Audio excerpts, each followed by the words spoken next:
How to do frame slam effect in DaVinci Resolve. To begin, I added some clips to my timeline.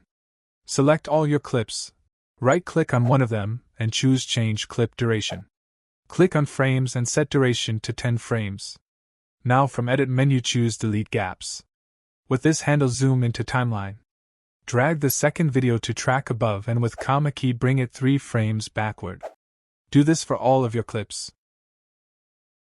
Hold down the Shift key and scroll above the video tracks area to change the height of them.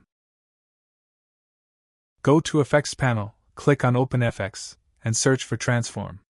Drag Transform Effect into your second clip in timeline.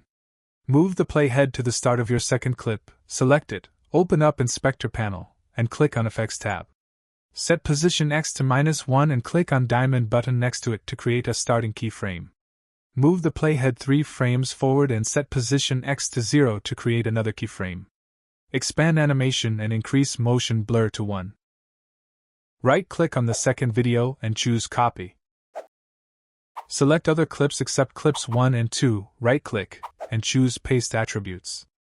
Check Video Attributes checkbox and click Apply. And now that animation applied to all my clips. Open up Sound Library and from Fairlight Sound Library, search for whoosh and add it. Cut its extra parts and make 7 frames.